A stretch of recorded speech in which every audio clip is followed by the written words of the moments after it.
قصر خداوج العمياء أو دار البكري. قصر من قصور الجزائر العتيقة، يقف شاهدا على حقبات وقرون خلت. يقع هذا القصر الأثري الجميل في حي القصبة السفلى أو حي القصبة العتيق، الحي الذي ذكرت معظم المصادر أنه من أقدم أحياء العاصمة الجزائرية في الجزائر، ويقدر تاريخه بأكثر من 25 قرن. وأما قصرنا الفريد فعمره يعود لقرون ماضية، وتحديدا إلى الحقبة العثمانية في الجزائر التي امتدت ما بين الأعوام 1516 و 1830. اختلفت الروايات والمعلومات المتواترة والمتعلقة ببناء هذا القصر، فبعض المصادر والوثائق تعيد بناء القصر إلى عام 1570 على يد أحد الضباط البحرية العثمانية ويدعى يحيى رايس. مصادر ومعلومات أخرى ترى أن القصر فعلا بني على يد يحيى رايس، ولكن تصميمه الحالي كان على يد الحسن أو حسان الخزناجي، أمين الخزينة في ديوان دي الجزائر أو حاكم الجزائر آنذاك، محمد بن عثمان.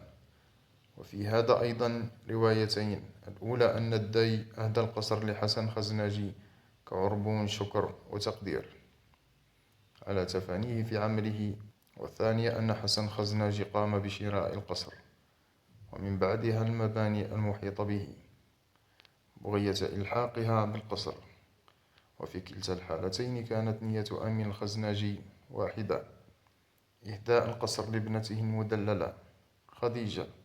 القصر الجميل بأعمدته الرخامية الملتوية الطويلة المزينة بالأواني الفخارية الملفتة للنظر، وبغرفته ذات الجدران المزخرفة ومقتنياته الأثرية التي خلفها سكانه المختلفين الذين تواتروا على السكن فيه.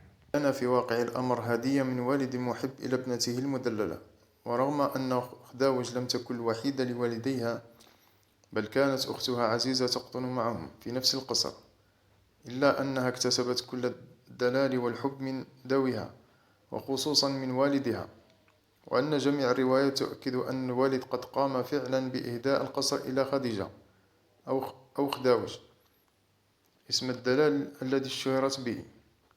وإن اختلفت من ناحية هل كان الإهداء قبل إصابتها بالعمى أو بعده. وهنا نصل إلى بيت القصيد، وهو سبب إصابة خداوج بالعمى، هو الذي أكسب القصر أسطورته الشهيرة كما ذكرت سابقا. الرواية التي تناولت قصة خداوج وهذا القصر كثيرة، كلها تنتهي بطبيعة الحال بإصابة الفتاة الجميلة خديجة بالعمى. كان في واقع الأمر هدية من والد محب إلى ابنته المدللة، رغم أن خداوج لم تكن الوحيدة لوالديها بل كانت أختها عزيزة تقطن معها في نفس القصر، إلا أنها اكتسبت كل الدلائل والحب من ذويها وخصوصا من والدها، وأن جميع الروايات تؤكد أن الوالد قد قام فعلا بإهداء القصر إلى خديجة أو خداوج، اسم الدلال الذي اشتهرت به، وإن اختلفت من ناحية هل كان الإهداء قبل إصابتها بالعمى أو بعده. وهنا نصل إلى بيت القصيد بسبب إصابة خداوج بالعمى، والذي أكسب القصر أسطورته الشهيرة كما ذكرت سابقا. الروايات التي تناولت قصة خداوج وهذا القصر كثيرة، كلها تنتهي بطبيعة الحال بإصابة الفتاة الجميلة خديجة بالعمى. فالرواية الأولى تقول أن والد خداوج قام بشراء مرآة جميلة من الهند، قال البعض أنها من الألماس، وقام بإهدائها لابنته خداوج، والتي بدورها سحرتها هذه المرآة وجمالها وأدمت على النظر إلى نفسها من خلالها. وحدث إن كسرت المرآة ذات يوم والفتاة الجميلة واقفة بقربها لتدخل إحدى شظايا المرآة إلى عينها وتصاب بالعمى فورا. أما الرواية الثانية أيضا لها علاقة بالمرآة، وتقول أن الفتاة كانت تفرط بالنظر إلى نفسها ومغترة بشكل كبير بجمالها، والكحل لا يفارق عينيها، وبسبب إطالة النظر والإفراط باستخدام الكحل أصيبت الفتاة بمرض في عينيها أدى في نهاية المطاف إلى إصابتها بالعمى. رواية أخرى هي الأكثر انتشارا في المجتمع الجزائري، وتربط بشكل مباشر بين الحسد وما وقع على هذه الفتاة المسكينة. الرواية تقول أن حسن الخزنجي والد خداوج قرر إقامة حفل كبير في القصر. الحفل حضره عديد من الشخصيات المهمة ومنهم السفراء وغيرهم، وبالطبع خداوج كانت في قمة زينتها وجمالها من أجل الظهور أمام ضيوف أبيها. بعد تزيين دام لساعات خرجت الفتاة الجميلة أمام ضيوف والدها.